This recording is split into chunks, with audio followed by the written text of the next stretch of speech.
I want to ask you a question I couldn't shake just 3 years ago. You see, I was walking out of a conference in Silicon Valley. It was February 2023. It was the first major generative AI conference right after, just a couple of months after the release of ChatGPT to the world, right? ChatGPT came out November 22. And then by February of 23, leaders in the industry scrambled to put this conference together. And I was stunned because I had just watched a machine write, reason, create things that we never could before. And the speakers on stage was talking about things that we just could not fathom at that point. And the question that landed on me coming out of that conference was something that I still couldn't shake for a long time. And that's what I've been working on in this last 3 years to try to answer. And that question is, when AI can do everything, what are humans for? Right? That question is not rhetorical. It's the most important pastoral and theological question of our generation. It's the question that this entire talk is built to answer. Now, if we haven't met, my name is Kenny Jiang, and this is the framework behind my book under the same title. When AI can do everything, what are humans for? And by the time we finish, I hope that you will have a clear, theological, grounded answer, not just for yourself, but for everyone, every person in your congregation, your organization, your family who is wondering whether they still matter, right? That is the question of the day, I think. Every major technology in human history that we've had so far, right? The printing press, the telephone, the internet, social media, all of that stuff had one thing in common, right? And what was that? It needed you and me. It needed a human to operate it. A printing press needed a writer. A social media platform needs someone to post and publish. The tool basically amplified human efforts, right? You and I are always still required. But in November of 2022, all of that changed, right? For the first time in history, a tool arrived that doesn't amplify what you produce, it actually produces it directly. Gen AI, generative AI, doesn't help you write. It actually writes. It actually doesn't need your help to design. It can actually go design. You have people that were talking in different industries, like remember the Hollywood, the Screen Actors Guild, etc. There was people were testifying that said things like, "Look, I'm not afraid that AI will be a better writer than I will. I'm afraid that it will write good enough, because good enough at a fraction of the cost is all the industry needs to justify replacing me." Right? And that was said by not a tech worker. That's a professional, experienced, credentialed human being, starting staring in the oblivion at basically what structural obsolescence, right? And that person might be in your church. They might be in your home, because this technology, it has stopped waiting for us. It has gone beyond what we're able to do, which means we can no longer wait to address what this does for people, in my mind. So that's the conversation we're going to have today, because most organizations, including most churches, and might be yours too, I think there's a red herring question. You're asking the wrong question, right? We're all asking, and you hear these at the water cooler type of conversations. How do we use AI? How do we build an AI policy? How do we use it for sermon prep? What about workflow efficiency? How do we increase staff productivity with these AI tools? Those are real questions, but I think they're interior questions. They're just about basically your operations, right? There's a whole other set of questions, the exterior questions, the one that your people are actually living. And I think the question is this: what is AI doing to us, right? So think of like the paralegal that's basically being replaced after 15 years, the graphic designer whose income basically is going to plummet 40% in the next 12 months, financial advisors watching all of their 20, 30-year career getting automated because Claude and ChatGPT and Gemini can do the math better than they can. These are, they're people not looking for just a tech tutorial how to upskill themselves. They need to do that in short term, but they are slowly experiencing an identity crisis that I think is dressed up as an economic problem. And here's the data that should stop every church leader in their tracks. 44% of American workers right now feel that they are threatened by AI or they're being replaced, right? And only 13% of Christians can actually articulate a an idea of calling, a theology of calling beyond church work. So nearly half your congregation is in crisis, and barely 1 in 8 has an actual theological framework that's helpful for it, that's going to help them hold it, right? And so the gap is your assignment. Like, how are we going to help your people? And so this is where I want to bring in some frameworks, some language, shared language that we can start to identify these things, talk about them, and discuss them so that we can develop our own thought leadership, right? So what AI is doing is not 3 separate problems. It's actually 3 simultaneous attacks on a single target. And I think that's what is the problem here. And this is why the church has an opportunity. The target is the Imago Dei, right? The image of God in every human person is being attacked right now on these 3 fronts. And let me just explain how these attacks work, right? So disruption 1, AI automates our work, our job, right? And so when your labor is replaceable, you start to lose your identity. Your work is built around your life of faith and work, maybe, but all of that, the stuff that you've built disappears, and with it, the self you constructed through that work. This produces the meaning crisis, a crisis of meaning. Disruption number 2 is AI fakes everything, right? Deep fake, synthetic media. There's a zero cost of fabrication right now. And so when anything can be manufactured and you have no evidence to authenticate anything, you lose your ability to trust what you see. And that is driving this crisis of reality.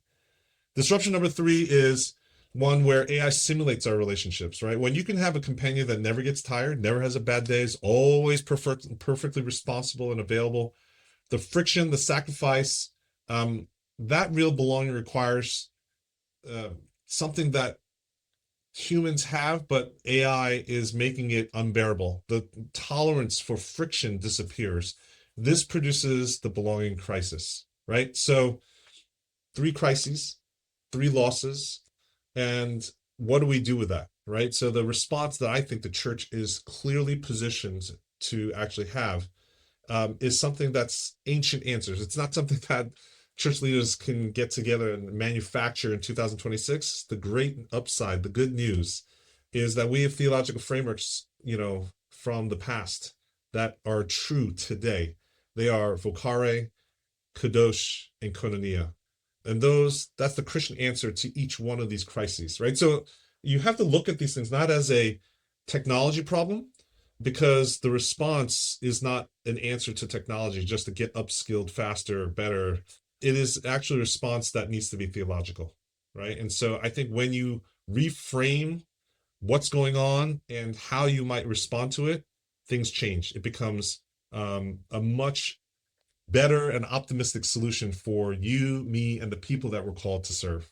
So when automation takes your job, people think the problem is financial, and it is. Financial anxiety is real, but that, I think, is just the top layer, surface layer, right? Beneath it is something more foundational. Work is not just how we earn, right? For most people, for good or bad, work is how we express our purpose, right? The vocation, the arena where calling gets lived out. When this disruption happens, all of that vanishes, and beneath that then is the problem, because it attacks our identity. Most of us have fused what I do with who I am, right? And so when you do that, I mean, it's not proper at the end of the day, right? But when we take what we do and who I am, and that it becomes our identity, doing that is a problem when all of that disappears. And then when you don't have the foundation for that you've built your life on and your identity on, what happens, right? And that's where people start to say, look, I do not know what I am if I'm not this. And underneath that identity loss is this breakdown of significance, this felt sense that your presence in the world matters, but that disappears, right? Where you don't have anything underneath that. And when that dissolves, I think you arrive at the bottom, and that's this ultimate crisis of meaning. the trajectory of your life flatlines, right? Already 77% of global workers already lack meaningful engagement. And that number existed before this massive disruption that AI is bringing to us, right? So something has already been there, and then we're compounding that with this technology to this pre-existing crisis. So we're amplifying this crisis of meaning. And I think the AI economy is going to have unprecedented productivity alongside unprecedented purposelessness. Let me just say that again. AI, this whole AI thing, this disruption that AI is bringing unprecedented amount of productivity, but at the same time, right next to it is this unprecedented sense of purposelessness. And the church has an answer. So the church has to go all the way down to the bedrock level. Do you see that? Do you see why we need to think deeper than just the surface level for all this stuff? So society has three specific ways that I think you'll start to see responses of how are we going to help all of this stuff because of AI displacement. And I think the first response is going to be retraining. Let's learn new skills. The problem is that you're just transferring your identity from one fragile role to another, right? The next wave of automation is already coming for it. And so that's not sustainable. The next response that you are going to see in public square discussions is basically redistribution, right? Universal basic income, right? That solves poverty. It gives you resources, but it doesn't give you the thing that's really missing underneath now, and that's the significance or a sense of contribution. Right? We all know, for example, like the research on lottery winners, or we look at societies where there's long-term universal basic income recipients, they all show the same thing, right? Like at the end of the day, when you supply everyone with money, that doesn't actually manufacture meaning. And so you still have this problem, right? And you look at the third pillar, that third response that culture and society is going to have is reinvention. It says, look, you need to find fulfilling hobbies. You got to spend your time well. Maybe that's safe from all of this tech innovation, maybe. But I still think meaning built entirely on self-constructed hobbies, completely inherently fragile. You don't have a defense, right? It's a meaning you have to re-earn every single morning as you wake up and try to figure out how do you spend your time so that you feel fulfilled. How do you spend your time is this bottomless pit where it's going to be like a treadmill of death. It's not even a treadmill, it's a treadmill of death, right? So that's where I think the church can come in. This ancient principle of vocare, of calling and identity, is something that I think Christians have at our disposal. The Christian account doesn't answer the question of what you do. It actually goes after the question of why you have irreducible worth, right? Your identity in Christ, is received from the Creator way before output begins, right? You were made in God's image way before you made anything of value yourself. So we have to go back to the basics and teach and really discover what that means and connect the dots for people on a daily basis. Like, what does it mean when your worth is assigned, not achieved, right? And I think once you do that, everything becomes structurally immune, right? When your identity is grounded in the Imago Dei, when you are made in the image of God, no attacks, no automation can reach that. It's unhackable, right? Because purpose is greater than performance in that paradigm, right? Purpose is greater than performance. And so this is one of those things that I think we need to double down on. And what does that mean, right? Like in very practical terms, what does that mean? And so the next thing that I think we should talk about is this response to that meaning crisis. The soul, I think, is this thing. Like, so there's three practices that I think Christians have been doing, but we need to double down on. We need to indoctrinate our people. We need to actually express it. We need to shift our ministry centering around these three things. And one is silence, and then seeking, and then shaping, right? So silence is what I say is, right, it's not a productivity strategy. It's a theological practice, right? It is the discipline of being before doing, being before doing, right? You want to strip back that constructed self, the roles, the titles, the outputs, all the things um, you want to pull back so that we can encounter the self that's received, the identity that's received, the self that exists prior to your resume. Most people in this new AI first economy and society have never sat still enough to meet themselves beneath that productivity layer, beneath like what they do. And so silence, I think, is a super important practice for us to teach, learn, and actually conduct together. The second practice is seeking. Seeking is relational discernment. It's finding a guide who can help you hear specific calling beneath your job title. This is different than like career coaching. This is like the ancient practice of spiritual direction. If you grew up in the church, if you are of an older generation, you've heard that term spiritual direction. What is that? But I think that needs to become brought into this age that this generation desperately needs. The third practice, the Christian practice of shaping. Shaping is what you do with that formed identity, right? In our understanding is what we do is not an island to ourselves. We are in community. We transmit things. We are generous. We go for the other. Tacit knowledge, embodied wisdom, the things that live in your hands, your history, your presence. AI is not going to scrape those things from you, right? It can scrape books and read web pages, but it's not going to figure out how to scrape your formation, discipleship, all that stuff that gets passed down from person to person across generations. That's the shaping that we need to commit to so that there's connection and legacy and something beyond just knowledge transfer, right?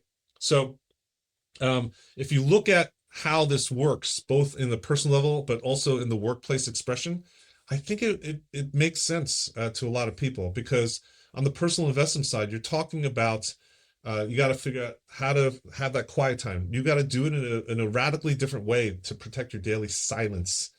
You have to find and identify a spiritual director. Everyone needs to be discipled and be led. You got to name who is forming you, and more importantly, who you are forming, right? And then on the workplace expression, I think this is hard for people increasingly, but we need to double down as Christians in our faith and work theology of that. You need to be genuinely still in high stakes room. You need to actually be centered and understand your core principles first. Ethics, moral, all these things need to be something that's formed first before you're tested. And then you have to identify the deep callings of your team members, not just their outputs, not what they do, right? And then you got to build this, I would say these, I call them like wisdom transfer structures that go beyond skills training. This is where like true mentorship, discipleship in the workplace in a way is something that we as Christians need to do, need to be set apart to be able to do. And I think that's what, if you are able to do these practices of the silence, the seeking, and the shaping, that's what it looks like to build an identity that the machine is never going to be able to mimic. AI is never going to be able to replicate that. Okay? Next, when we talk about this crisis, we look at, say, back in 2023, there was a story of like this fabricated audio clip. This audio clip went viral and nearly destroyed the life of a principal in Baltimore. And you just look at the story with sadness, because we all know that the creation of that fake, deep fake audio cost $0, took minutes, but the damage was done and the correction took days and weeks. The sad part about this loop, the way this stuff works with synthetic deepfake media, is that it never reaches that original audience. There is this asymmetry that we now have and live with, where fabrication is instant and cheap. And when it's instant and cheap and able to be distributed widely, when you have the other side of correction and reality, that feedback loop is slow and it's expensive. And this is what we call the liar's dividend, right? It's this it's the concept driving all of this stuff, right? Because the Liars Neverland says like when enough synthetic media exists, even real things can be dismissed as fake. We'll just get that in your head a little bit and marinate on that. All right, there's going to be massive amounts of synthetic media out there, but what actually eventually happens is that real things get dismissed as fake. They're confused and they're labeled as fake because we don't know how to discern what's true and what's not, right? The powerful abuser is going to say, hey, that's AI, but the honest witness is going to be the one that gets doubted. The default human posture shifts from like one of trust to suspicion, and I think that's dangerous for us as collective bodies, as a society, communities, etc. Because synthetic media creates an authenticity crisis, right? That kills shared truth, and that's very damaging because seeing something is no longer proof. There's no way to authenticate anything, so you just don't know if it's true or not. That collapses the institutional thing of trust. And media trust, by the way, is already at a historic low of 40%, right? And we arrive at what we call epistemic paralysis. That's where so much information is out there that confidence in any single fact collapses. So this is the world that your congregation right now is having to navigate every single day. And the Christian answer, right, is not just better fact checking. It's actually something deeper because we're doing it at scale as a society that just learning how to fact check is, it's kind of like you're trying to go after a wave, capture a wave in a cup. It just doesn't, it's not helpful at all, right? So what do we do? Now, in my mind, right, the avoidance of all of this, I think, is a problem, right? So we have this reality crisis. The seeing is no longer believing. I think we're going to actually do something. It's going to be a crisis that the church must actually figure out how to address, or the church itself is going to be swept under. Let's talk about this next idea of kadosh, right? Basically, on this left-hand side, there's this idea of the avoidance model of Christian distinctiveness, right? Don't do the bad thing. Avoid the list. I think the problem here is that AI can optimize against negative definition quite perfectly. It can simulate compliance. It can perform rule following without any interior orientation at all, right? On the other side, if Christians double down on the ancient practices of what we call kadosh, that is the Hebrew word for holy, or it means set apart. It gives you direction, and it actually compels you to say, hey, we're going to live our life not by what we avoid, but what we face, and by what you are fundamentally oriented toward, knowing who you are. This genuine interior orientation toward a reality that exists prior to cultural production means it is something that you can't simulate. There's no training data for it, right? At the end of the day, you cannot fact check your way back to trustworthiness. So in an age of zero cost synthetic deep fakes, the only compelling apologetic is integrity. You have to live life visibly, consistently, counterculturally, all around truth, right? It's not that you are holding up truth. The person, you yourself, the human becomes the reference point of truth. And it's because you're not there to be trusted because of your credentials. It's not your platform. It's not your follower count. It's who you are, your character, your holiness, your idea of being set apart because you're so different that you have full integrity inside and out, right? It's the person. And that compounds over time, that you, over time, in all the different rooms that you actually navigate towards, people then identify you as the stake in the ground. That's what Kadosh produces. And again, that's something that AI can't replicate, and something that as Christians, we need to think about. How do we actually call each other to a life of holiness? So we do that. So what are the practices there? It's, I think, elementary, but yet profound, right? So there's 3 C's in my mind of how we become the signal of truth. How do we put the stake in the ground? how do we be the reference point for everyone around us?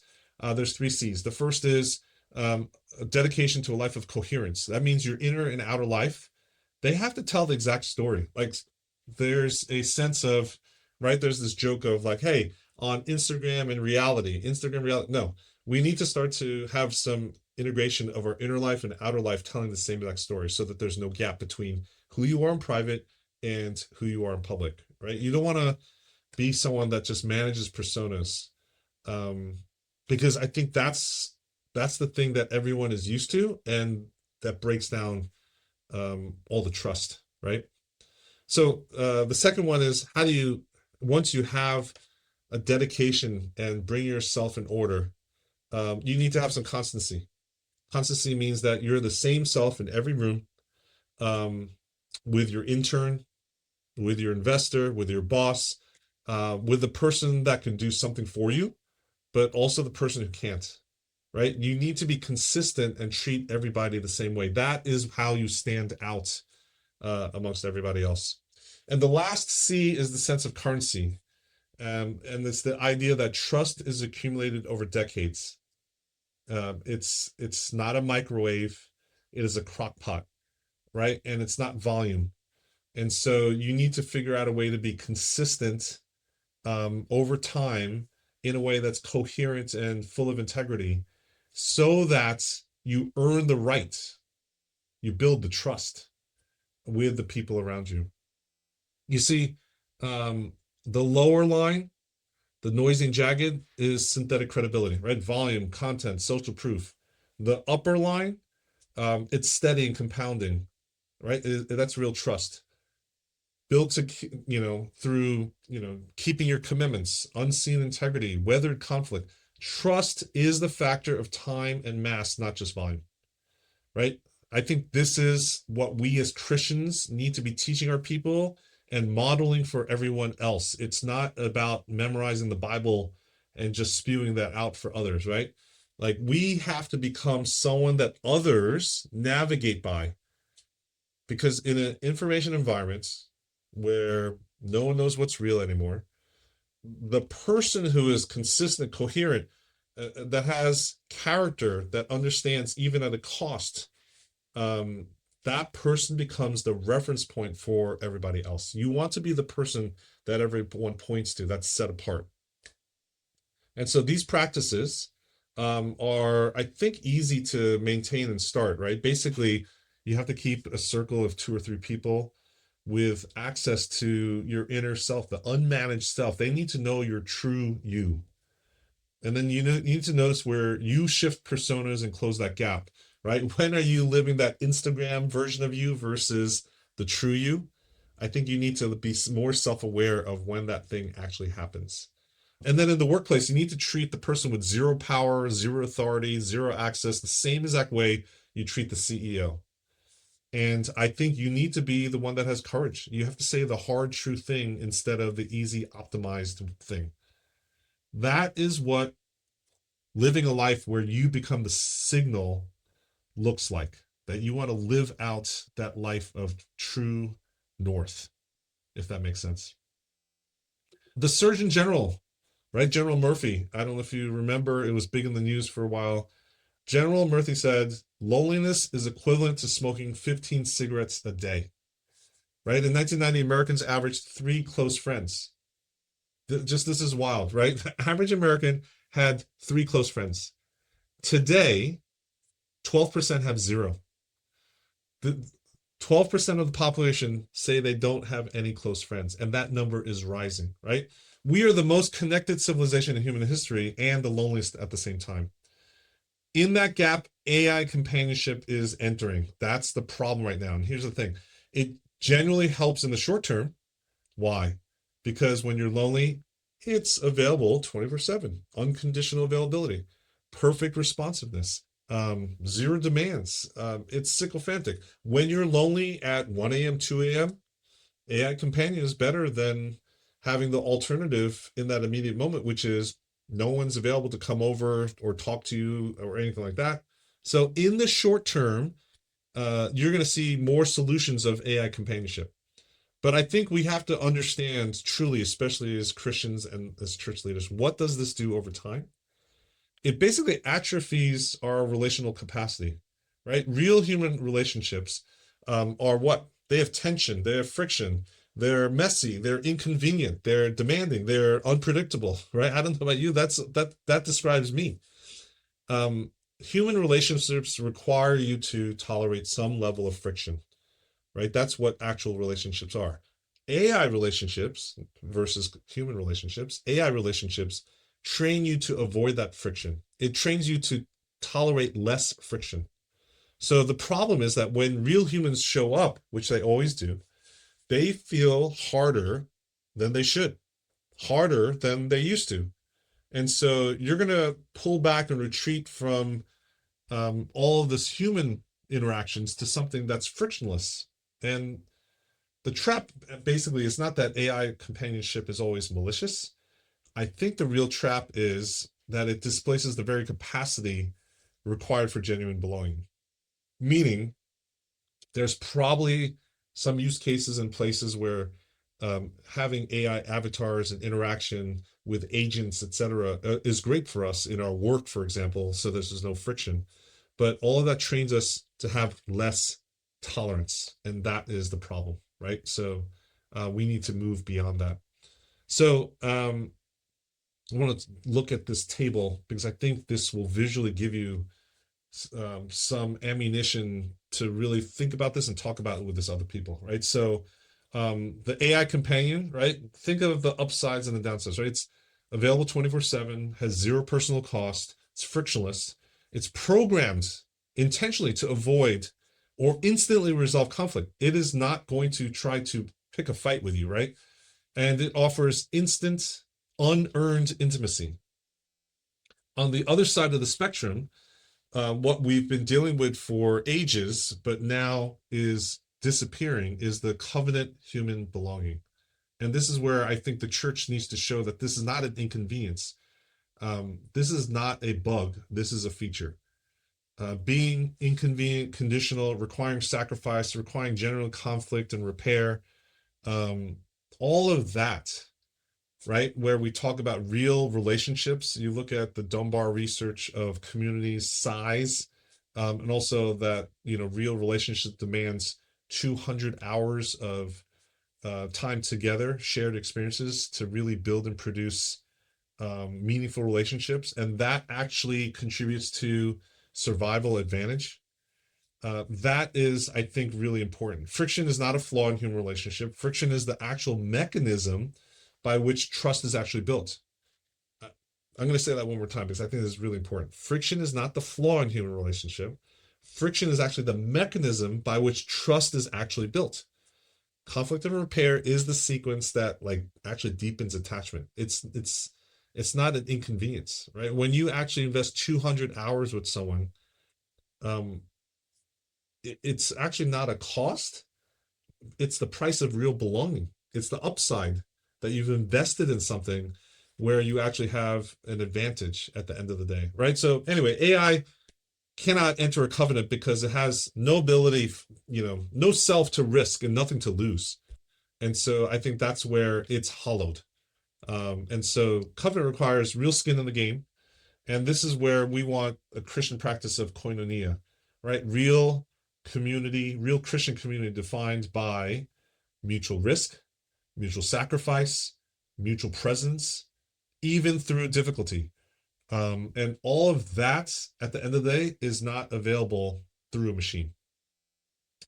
And so we need to have these Christian practices that basically are a commitment of intentionality of becoming a sanctuary for all those around us. And I think there's these three Christian practices that I'm going to talk about. It's weaving, welcoming, and weathering.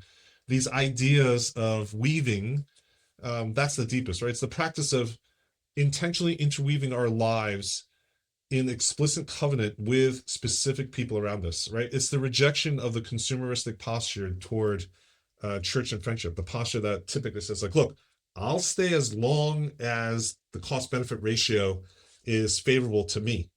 No, weaving is saying, look, I'm making a choice. I'm choosing to make your life and mine genuinely connected, covenantal, kind of like a family bloodline, right? It's covenantal, not transactional. We need to rediscover that as Christians, first with each other in our own communities, Christian communities, but also with others that we live with in our zip codes. The next one is this idea of welcoming. And I think this is a very tangible one.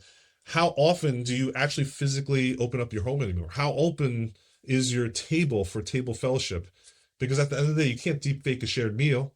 There's no like synthetic version of sitting across from someone in your kitchen, eating food that you made for someone else or vice versa in a space that someone makes vulnerable and invites you into their own home in their own space. Um, the resistance of the physical world is the point. And then there's this idea of weathering.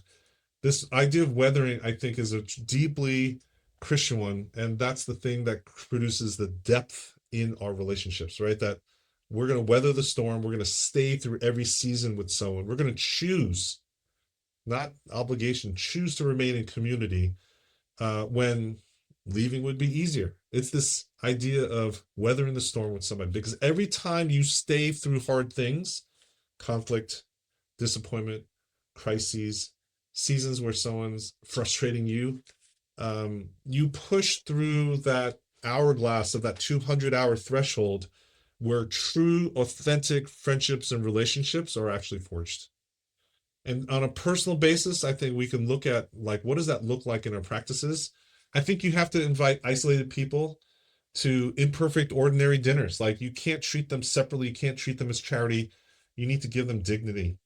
You need to stay in your community without, when leaving would be easier, right? Those are these principles of weathering to get a long-term relationship with people. You earn the deep trust and love with each other.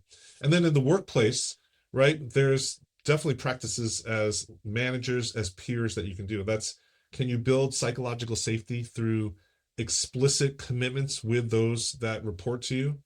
Can you become a leader who stays through the hard season and building institutional trust that no talent strategy can shortcut?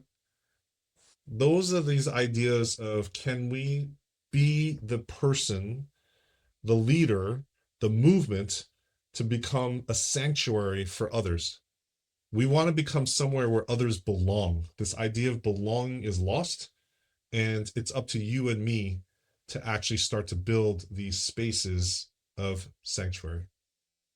Now, when we look at what McKinsey, Deloitte, World Economic Forum all talk about, right? They talk about this idea of secular labor market researchers looking at what makes a human worker irreplaceable in the era of AI.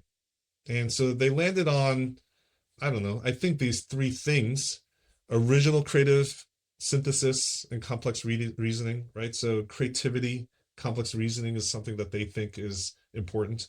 Second one, they are saying like the thing that makes us irreplaceable is ethical judgment under uncertainty. So like it's easy to assign algorithms, math, what to do in specific instances, but when there's uncertainty, human judgment is the thing that's irreplaceable. And then a sustained relational trust and this idea of emotional attunement that, machines cannot read and actually understand the nuances for. Those are great by itself, but I don't think they're sustainable, and they're not attacking the problem deeply. Now, if you look at the theological framework that I'm pulling together through these ideas of vocare, kadosh, and koinonia, they, I think, hopefully give you these tools and responses that are meaningful. So vocare responds for this crisis of meaning and produces a deep understanding of the soul like never before. And you need to follow these practices of silence, seeking, and shaping, right? All of that cultivates the kind of formed identity capable of that original synthesis and complex reasoning, right? Like if you are able to focus on your soul through these practices, you are going to do what McKinsey is talking about, right? And so I think that's not skill development, it's actually formation. Those are very different things. You're not going to look at a textbook and build that. You're going to do that through lived experiences. The second idea, that theological anchor of kadosh, that's the response and the antidote to the reality crisis. And that's where we need to become the signal for everyone around us. And we do that through the practices of coherence, constancy, and currency. And that's precisely what ethical judgment under uncertainty looks like, right? Lived out over decades, right? So McKinsey and all that kind of stuff, they want to actually find these people with character and ethical judgment under uncertainty. The only way that you're going to do that at scale and with depth is to pursue this idea of kadosh, of being set apart as the signal through those practices.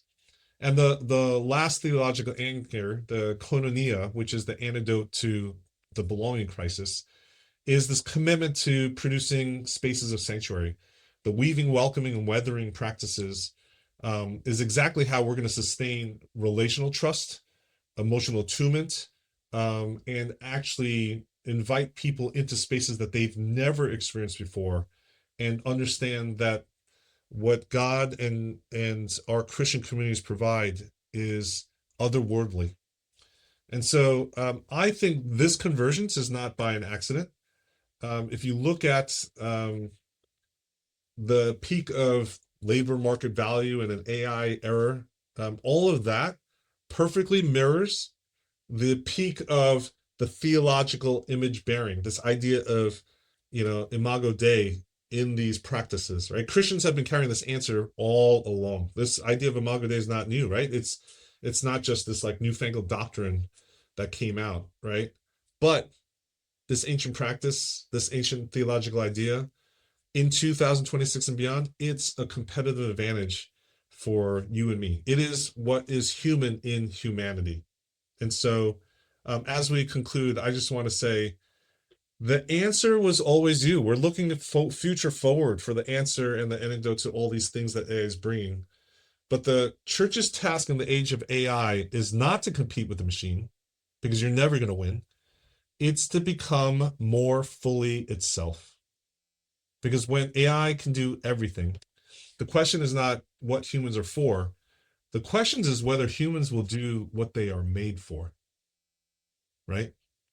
John Lennox, a legend in our circles of theology and Christian thought, he says AI we could use in a missional sense as a tool, but the huge danger is that it's going to become a master, right? So AI is great. We could definitely use it as a tool, but the huge danger is that it's going to become a master itself.